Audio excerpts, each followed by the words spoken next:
Formula आपको देखो बालक पता है, मैंने बताया था atmospheric P is equal to क्या होता है, atmospheric pressure plus rho g h. Sir point में लिखना जरूरी है उसको? आपका क्या आया है बताइए। नहीं, पॉइंट में उसी को बस नहीं लिखे हैं। मैंने कोई दिक्कत नहीं, जैसे इच्छा वैसे लिखिए। हालांकि आंसर मेरे ख्याल से यही आएगा सर। ऑप्शन पॉइंट में ही देता है सर। अब जैसे ऑप्शन दिया रहेगा उस तरीके से सॉल्व करेंगे, ठीक है। यही आंसर आया होगा ना मेरे ख्याल से शायद आपका। ये फार्मूला है। एटमॉस्फेरिक प्रेशर आपको गिवन है, डेंसिटी आपको गिवन था, जी की वैल्यू आपको ऑलरेडी पता है, हाइट दिया हुआ था, ठीक है। बोलिए बालक, आगे चलें। Yes sir. चलिए ठीक है, तो आगे देखते हैं हम लोग, बात करते हैं height of the atmosphere.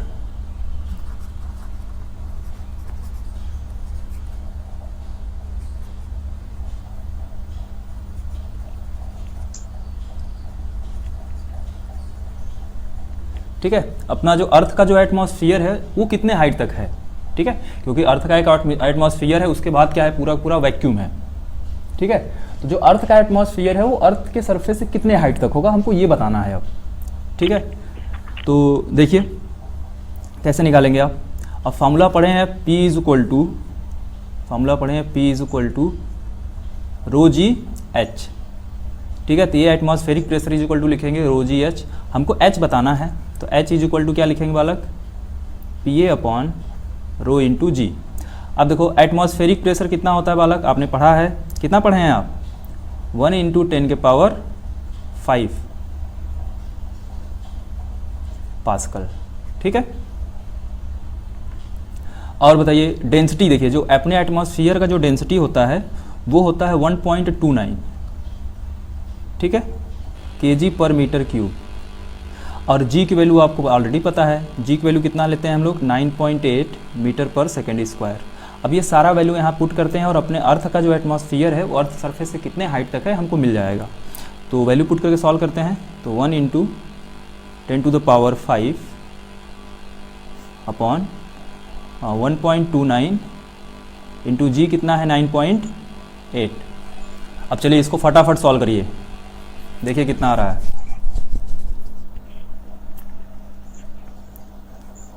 H की वैल्यू सॉल्व करिए और बताइए कितना आया।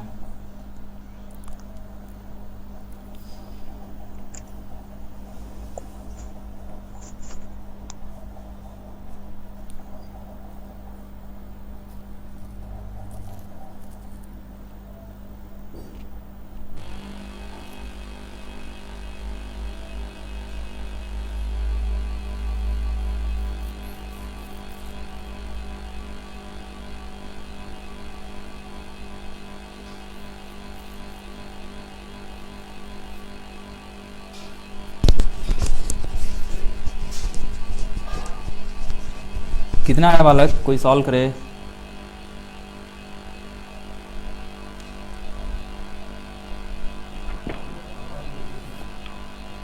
बहुत ज्यादा आ रहा है। अगर इसको आप सॉल्व करते हैं बालक तो ये हमारा आएगा approx 7.9 into 10 to the power 3 meter आएगा, ठीक है। अप्रॉक्स इतना है, या इसको हम लोग एक चीज़ और लिख सकते हैं, अप्रॉक्स 1 किलोमीटर अक्रॉस लिखा जा सकता है, अप्रॉक्स ये लगभग वैल्यू होगी।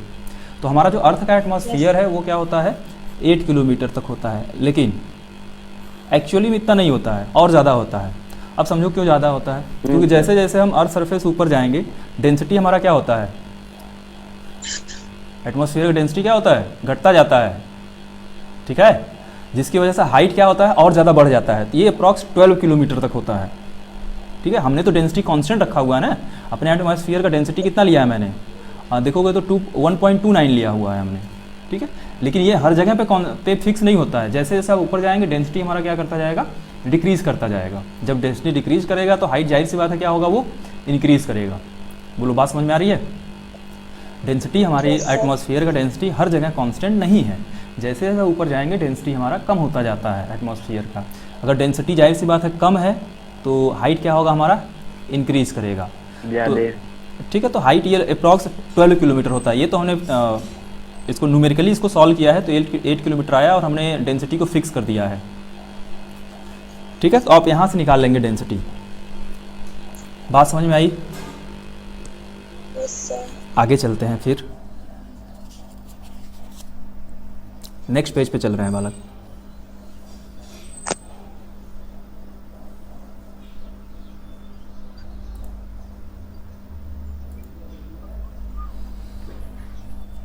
आगे बात करेंगे हाइड्रोस्टैटिक्स पैराडॉक्स।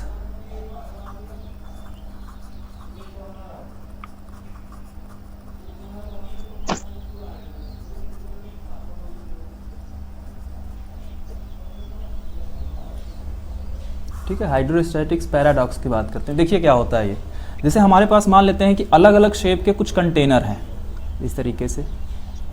एक कंटेनर कुछ इस तरीके का है, ठीक है, एक कंटेनर हम कुछ इस तरीके से लेते हैं और एक कंटेनर कुछ इस तरीके से लेते हैं।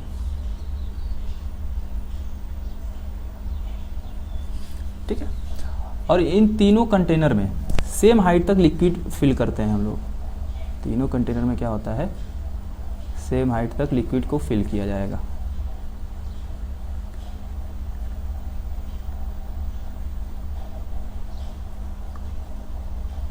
इसमें भी उसी हाइट तक। अच्छा, ये मान लेते हैं हमारे पास एक कंटेनर ए है, ये वाला कंटेनर हमारे पास एक बी है और ये वाला कंटेनर हमारे पास सी है।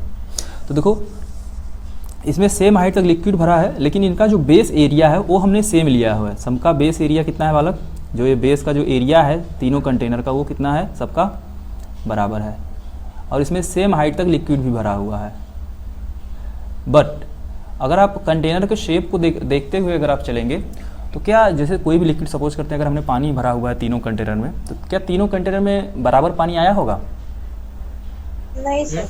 नहीं आया होगा, किसी में ज़्यादा होगा किसी में कम होगा।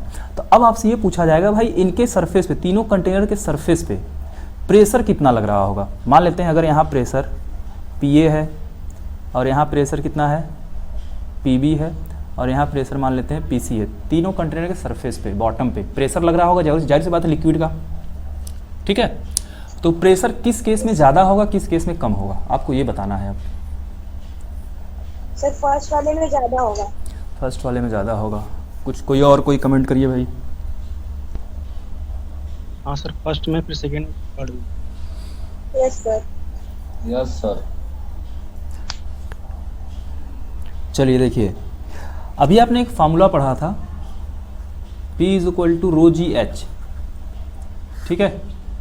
अच्छा देखो, लिक्विड तीनों कंटेनर में लिक्विड जो है वो सेम भरा हुआ है और ग्रेविटी G की वैल्यू भी सेम होता है, तो प्रेशर किस पे डिपेंड करेगा, हाइट पे डिपेंड करेगा।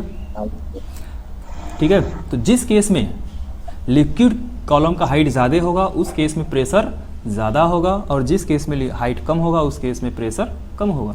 तो तीनों कंटेनर में बताइए हाइट सेम, मैंने तो ये बताया था भाई तीनों कंटेनर में जो हाइट है वो सेम है, सेम हाइट तक लिक्विड भरे हैं, इसलिए प्रेशर तीनों सरफेस के केस में क्या रहेगा, बराबर रहेगा।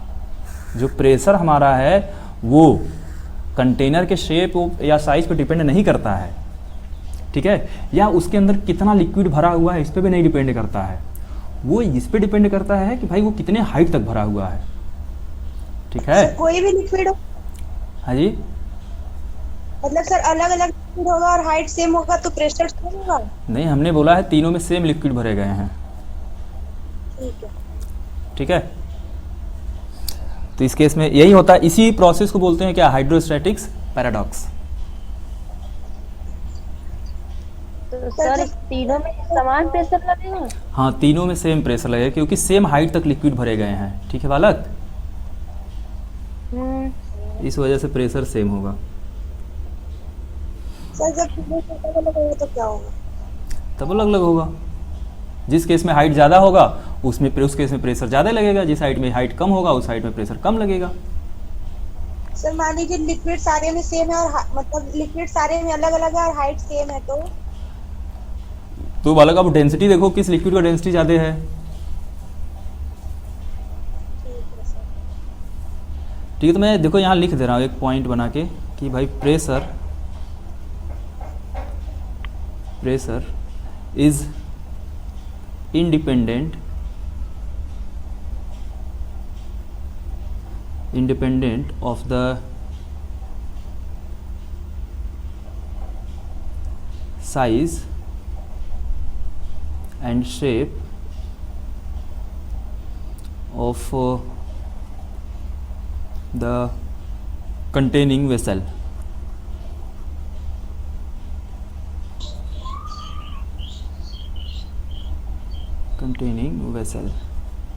ठीक है,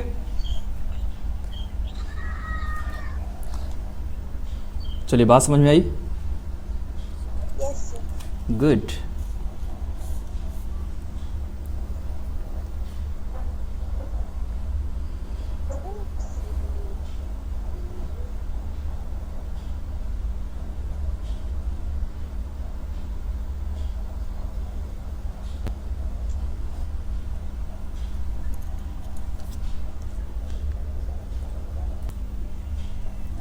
हाइड्रोलिक मशीन,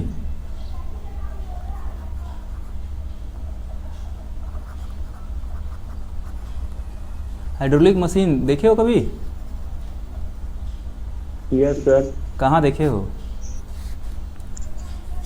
अरे सर जो व्हीकल होते हैं उन सबका वेट करते हैं।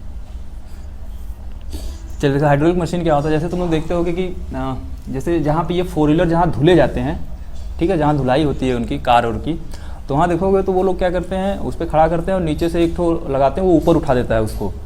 या तुम लोग इस समय ट्रैक्टर देखते होगे, उसको बटन दबाए एक ठो, वो पूरा सब कुछ पलट देता है उठा के। ठीक है, तो हाइड्रोलिक मशीन का काम होता है वो भी देखो पास्कल्स लॉ पे ही बेस्ड होता है हाइड्रोलिक मशीन हमारा, जो जितने भी होते हैं हाइड्रोलिक मशीन। ठीक है, तो उसमें क्या होता है, देखो हम लोग काफ़ी, अब हमने तो हमारा काम क्या है, एक छोटा सा बटन दबाए और वो ढेर सारे प्रेशर लगा करके उतना ढेर सारा वजन उठा देता है, वो यही होता है ना।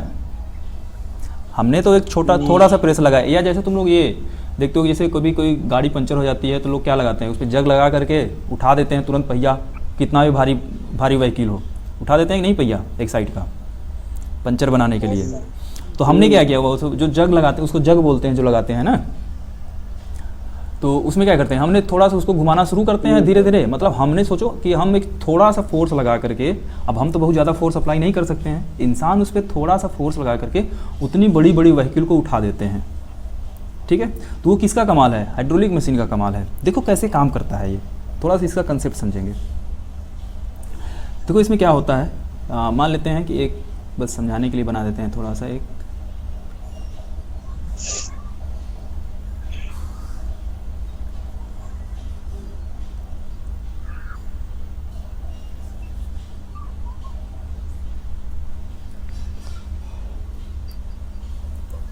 ठीक है।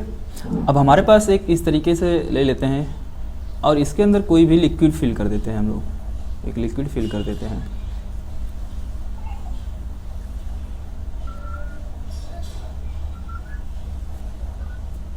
ठीक है बालक। अच्छा एक चीज़ ये भी ध्यान रखना, हमने देखो एक साइड का जो क्रॉस सेक्शन एरिया है पतला लिया है और एक साइड का मोटा लिया हुआ है, और यहाँ पे एक पिस्टन लगाते हैं। यहाँ पे क्या लगाएंगे, पिस्टन लगाएंगे, और इस साइड भी एक पिस्टन लगाएंगे, इस साइड बड़ा सा पिस्टन लगाएंगे हम लोग। ठीक है, और देखो इस साइड हम फोर्स लगाएंगे। ठीक है, यहाँ से हम फोर्स लगाएंगे, और इसका मान लेते हैं कि क्रॉस सेक्शन एरिया कितना है, स्मॉल ए है, और ये बड़ा है तो इसका क्रॉस सेक्शन एरिया मान लेते हैं कैपिटल ए है। और यहाँ पे कोई भी व्हीकल हम लोग रखे हुए हैं इस तरीके से, ये। ठीक है, देखो होगा क्या कि जैसे हम लोग इस साइड प्रेशर लगाएंगे जो जिसका एरिया कम है, यहाँ पे क्या करना है, हमने फोर्स लगाया। ठीक है, जब हम यहाँ पे फोर्स लगाएंगे बालक, तो ये लिक्विड भी क्या करेगा, इस पे फोर्स लगाएगा इस साइड, तो यहाँ पे फोर्स कितना लगेगा, सॉरी यहाँ पे प्रेशर कितना लगेगा बताइए, एफ, सॉरी यहाँ स्मॉल एफ ले लेते हैं यार, स्मॉल एफ बाई ए। अच्छा अब इस साइड भी लगेगा प्रेशर लगेगा, तो इस साइड प्रेशर कितना लगेगा बालक, अब मान लेते हैं यहाँ जो फोर्स लग रहा है वो कैपिटल एफ लग रहा है, और इसका क्रॉस सेक्शन एरिया कितना है, कैपिटल ए है, तो एफ बाई ए लगेगा प्रेशर। ठीक है, अब एक चीज़ देखो होगा क्या, हमने अगर इस सरफेस के लिक्विड के दोनों साइड अगर बात करें तो लिक्विड दोनों साइड सेम हाइट तक भरे हुए हैं, ये देखो सेम हाइट है ना, तो इसके सरफेस पे दोनों पॉइंट पे प्रेशर क्या होगा, सेम होगा। ठीक है, प्रेशर अगर सेम होगा तो हम ये लिख सकते हैं कि भाई F/A, अच्छा चलो ये पॉइंट मान लेते हैं P है और ये पॉइंट Q अगर है, ठीक है, तो पॉइंट P पे जो प्रेशर होगा F/A ये किसके, Q के प्रेशर के बराबर होगा, कैपिटल F/A। ठीक है, तो यहाँ देखो कैपिटल F कितना आएगा, capital F is equal to क्या लिख सकते हैं, स्मॉल एफ कैपिटल ए अपन है। ऐसे लिख सकते हैं। अब देखो हुआ क्या, अब देखो ये कैपिटल ए अपॉन स्मॉल ए की बात करते हैं थोड़ा सा, ये वैल्यू एक से बड़ी होगी छोटी होगी, एक होगी ना, कैपिटल ए बाई ए, ये ऑलवेज ग्रेटर देन 1 होगा, क्योंकि देखो कैपिटल ए जो है इसका सरफेस एरिया ज़्यादा है क्या, इस साइड देखो, और स्मॉल ए क्या है, छोटा है, तो बड़े में से अगर छोटे में डिवाइड करेंगे जाहिर सी बात है उसकी वैल्यू हमेशा एक से क्या रहेगी, बड़ी रहेगी। अगर ये एक से बड़ी रहेगी तो हम ये बोल सकते हैं क्या कि capital F is greater than क्या होगा, स्मॉल एफ, ऐसा बोल सकते हैं। तो देखो हुआ क्या, हमने यहाँ पे बहुत, ये देखो स्मॉल फोर्स है यहाँ पे, ठीक है, हमने यहाँ पे स्मॉल फोर्स अप्लाई किया, लेकिन यहाँ पे जो फोर्स लगा वो कैसा लगा, उतना ही फोर्स लगा या ज़्यादा फोर्स लगा, बोलो भाई, मतलब नहीं समझे। हमने यहाँ पे फोर्स लगाया, बहुत स्मॉल फोर्स लगाया, तो जो इस कार के ऊपर जो फोर्स लगेगा वो भी उतना ही लगेगा या फिर कम या ज़्यादा कुछ लगेगा, ज़्यादा लगेगा। क्यों लगेगा समझ गए, ये फार्मूले से। तो देखो ये कंसेप्ट सिंपल से यही था कि हम यहाँ पे बहुत स्मॉल फोर्स लगाएं, लेकिन जब इस कार के ऊपर जब फोर्स लगा तो बहुत ज़्यादा फोर्स लगा, ये कंसेप्ट होता है इसका हाइड्रोलिक मशीन का। तो हम बहुत स्मॉल फोर्स लगा करके, अब ये फोर्स जो कैपिटल एफ है ये बहुत ज़्यादा फोर्स हो जाता है, क्योंकि इसका क्रॉस सेक्शन एरिया ज़्यादा लिया जाता है। यही रीज़न है कि हम बहुत स्मॉल फोर्स लगा करके काफ़ी बड़े से बड़ी चीज़ों को उठा सकते हैं, क्योंकि जब इस साइड फोर्स लगता है तो काफ़ी लार्ज फोर्स अप्लाई होता है यहाँ पे। ठीक है, तो ये कंसेप्ट, ये फार्मूला याद रखना तुम लोग। सर तो इसका सरफेस एरिया जितना बढ़ाएंगे फोर्स उतना ज्यादा लगेगा। हाँ,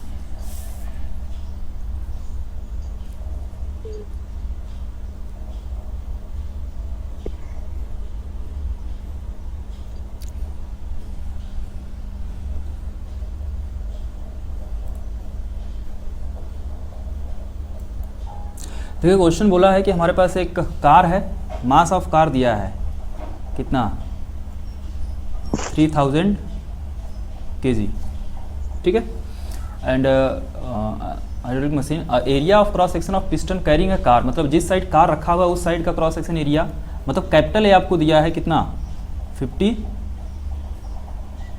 सेंटीमीटर स्क्वायर। इसको आप मीटर में चेंज कर लीजिए, थोड़ा अच्छा लगेगा, तो 50 × 10⁻⁴ मीटर स्क्वायर, यही लिखेंगे। और आगे बोला है and the area of cross section of smaller piston is 10 centimetre square. जिस साइड हमने फोर्स अप्लाई करना है, एक स्मॉल एफ फोर्स अप्लाई करेंगे, तो इसकी भी इस साइड का जो क्रॉस सेक्शन एरिया, मतलब स्मॉल ए आपको दिया गया है क्वेश्चन में कितना भाई, 10 सेंटीमीटर स्क्वायर। इसको भी चेंज कर लेते हैं, तो 10 × 10⁻⁴ मीटर स्क्वायर।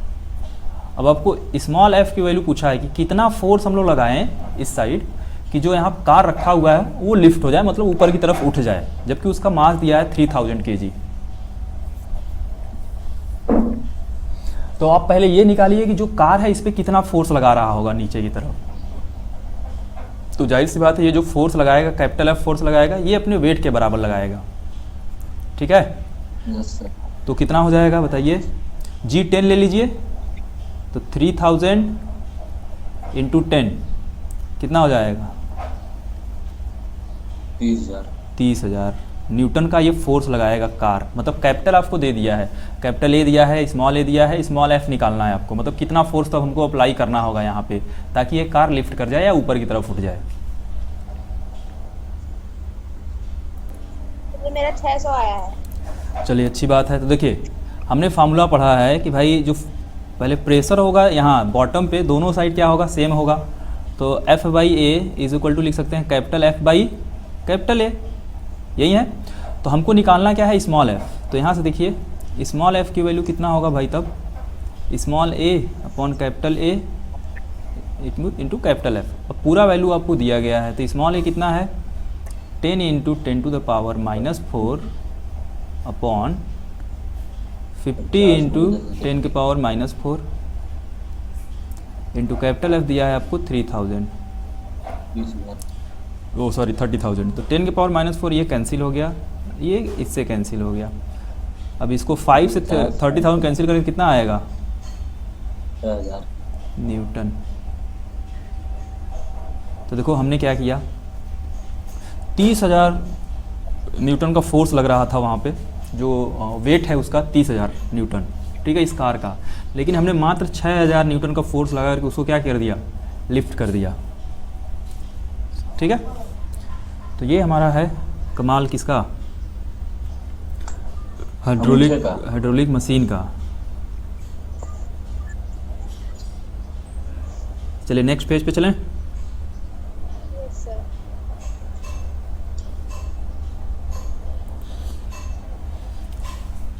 और बताओ तुम लोग पढ़ाई लिखाई कर रहे हो कि नहीं? हाँ हो रहा है। बस हो रहा होगा तुम लोगों का पढ़ाई लिखाई, थोड़ा पढ़ाई लिखाई करो, बढ़िया से करो, ठीक है।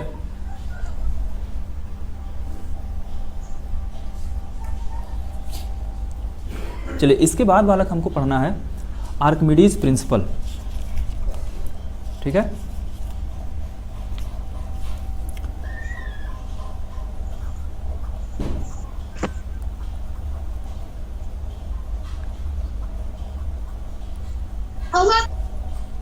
आर्किमिडीज प्रिंसिपल,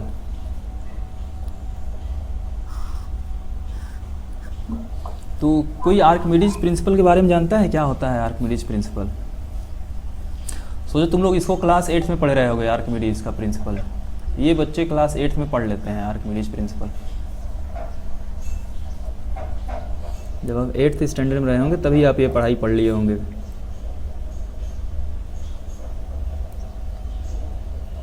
चलिए बताइए आर्किमिडीज प्रिंसिपल क्या पढ़े थे आप?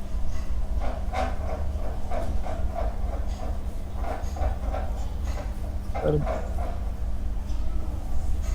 जब 11 में आए थे तो इनका नाम सुने थे, पढ़े नहीं। अच्छा नाम सुने थे, पढ़े नहीं थे। सर जब किसी वस्तु को हाँ हाँ सर, हाँ हाँ बताइए। सर वही है कि पता नहीं कौन है। सर जब किसी वस्तु को जस्ट मानसिक या पूरी तरह से डुबाया जाता है तो उसमें बाहर मतलब पानी निकलता है। चलिए आप पढ़े होंगे एकदम, चलो प्योर हिंदी में बताते हैं पहले तुम लोगों को। पढ़े होंगे जब किसी वस्तु को किसी द्रव में पूर्णतः या आंशिक रूप से डुबोई जाती है तो उसके भार में कमी आती है। यह कमी उस वस्तु द्वारा हटाए गए द्रव के भार के बराबर होता है। ये समझ में आया? जब किसी भी चीज़ को अगर आप पानी में डुबाते हो, कभी देखो, कभी एक बड़ा सा पत्थर लो उसको पानी में डुबा दो तो उसका वजन जो वेट है वो पहले से क्या हो जाता है, हल्का हो जाता है। तो वो कितना हल्का होता है ये आर्किमिडीज बताया कि भाई जब उसको डुबाएंगे तो उसके भार में जो कमी आती है वो कमी कहाँ से आती है, उस वस्तु द्वारा हटाए गए द्रव के भार के बराबर होता है। तुम लोग कभी भी अगर देखो बाल्टी मान लो कुछ पानी भरे हो, अगर तुम लोग उसमें कुछ डुबाओ तो उसमें जो बाल्टी में पानी भरे हो उसका लेयर क्या होता है, ऊपर की तरफ उठना शुरू हो जाता है, ठीक है। तो जितना लिक्विड या पानी ऊपर की तरफ उठता है उसका जितना वेट होगा उतना ही वेट इसका कम हो जाता है पानी में जाकर के। तो उन्होंने बताया जब किसी वस्तु किसी द्रव में पूर्णतः या आंशिक रूप से डुबोया जाता है तो उसके भार में कमी आती है। यह कमी उस वस्तु द्वारा हटाए गए द्रव के भार के बराबर होता है। सर्वप्रथम यूनान देश के एक वैज्ञानिक आर्किमिडीज ने इसे सिद्ध किया था, इसलिए इसे आर्किमिडीज का सिद्धांत कहते हैं।